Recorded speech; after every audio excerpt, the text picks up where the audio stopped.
എത്രയോ കാസിമികൾ സമസ്ത കേരള ജംഇയ്യത്തുൽ ഉലമായുടെ പണ്ഡിതന്മാരിലുണ്ട്, AP പണ്ഡിതന്മാരിലുണ്ട്. നമ്മളെ കൂട്ടത്തിലും ചിലരൊക്കെ ഉണ്ട് കാസിമിൽ നിന്ന് വരുന്നുള്ളവർ. ഈ കാസിമികളൊന്നും കാസിമി എന്നുള്ള നിലയ്ക്ക് ദൈവബന്ധി സിൽസിലയിലേക്കോ വഴിയിലേക്കോ പോകാറില്ല. അത് പോകാത്തത് എന്തുകൊണ്ടാണ്?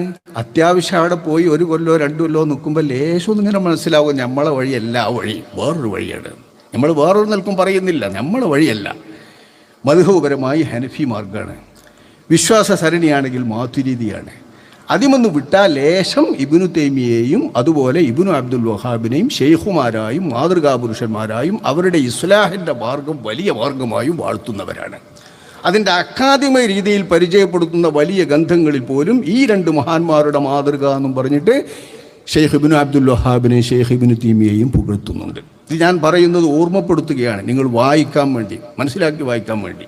ദൈവബന്ധിൻ്റെ പണ്ഡിതന്മാരുടെ സരണി എന്നും പറഞ്ഞവർ പഠിപ്പിക്കുന്ന ആ മാതൃക, ആ മാതൃക പ്രത്യേകം വിവരിക്കുന്ന അത്തരം ഒരു മാർഗത്തിന് ഇവിടെ കേരളത്തിൽ നിലനിൽപ്പുണ്ടാകാൻ പാടുണ്ടോ? കേരളത്തിലെ സുന്നി സംഘടനകൾക്കിടയിൽ ഇല്ല. കേരളത്തിലെ സുന്നി സംഘടനകൾക്കിടയിൽ സുന്നി സംഘടനക്കാർ അങ്ങോട്ടും ഇങ്ങോട്ടൊക്കെ അവരുടെ നയ തീരുമാനങ്ങളിലൊക്കെ അങ്ങോട്ടും ഇങ്ങോട്ടും വിമർശിക്കുമെങ്കിലും ചില ബിദ്അത്തുകളെയും ദ്വലാലത്തുകളെയും എതിർക്കുകയും മാറ്റി നിർത്തുകയും ചെയ്യുന്നതിൽ ഈ 4 പണ്ഡിത സംഘടനകളിലും ഒരു സാമ്യം കാണാം, സമാനത കാണാം. ഇതാരുടെ സമാനതയാണ്? ആർ നേടിക്കൊടുത്തതാണ്? ഇത് ശംസുൽ ഉലമാ ഖുതുബി അവർകളിൽ നിന്ന് ലഭ്യമായിട്ടുള്ളതാണ് ആശയം.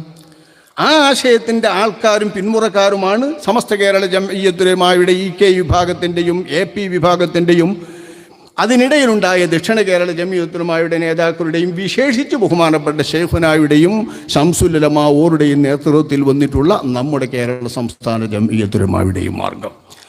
ഈ 4 പണ്ഡിത സുന്നി സംഘടനകളും ബിദ്അത്തിൻ്റെ സംഘങ്ങളെ പറയുമ്പോഴും ബിദ്അത്തിൻ്റെ വഴികളെ പറയുമ്പോഴും ദ്വലാലത്തിൻ്റേതായ മാർഗങ്ങളായി ചൂണ്ടിക്കാണിക്കപ്പെടുന്ന സുന്നത്ത് ജമാഅത്തിൽ നിന്ന് അപഭ്രംശത്തിൻ്റെ മാർഗത്തിലേക്ക് കൊണ്ടുപോകുന്ന വ്യാജ ത്വരീഖത്തുകളുടെ പ്രശ്നങ്ങളുണ്ടാകുമ്പോഴും എല്ലാം ഈ 4 സംഘങ്ങളും ഒരേ സാമ്യത പുലർത്തുന്നത് കാണാം.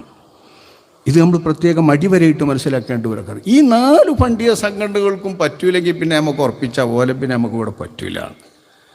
അത് അങ്ങനെയാണ് സാധാരണക്കാർ മനസ്സിലാക്കേണ്ടത്. കാരണം സമസ്തക്ക് പറ്റാത്തത് AP-ക്കാർക്ക് പറ്റുമല്ലോ, AP-ക്കാർക്ക് പറ്റാത്തത് സമസ്തക്കും പറ്റണം.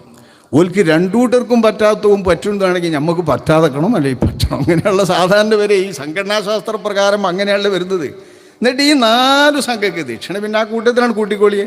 അതിൻ്റെ ഒരു പ്രത്യേക രീതി എല്ലാ ലെവലും എങ്ങനെയാണ് പോണിച്ചാൽ അങ്ങനെ ഓലും പോകും.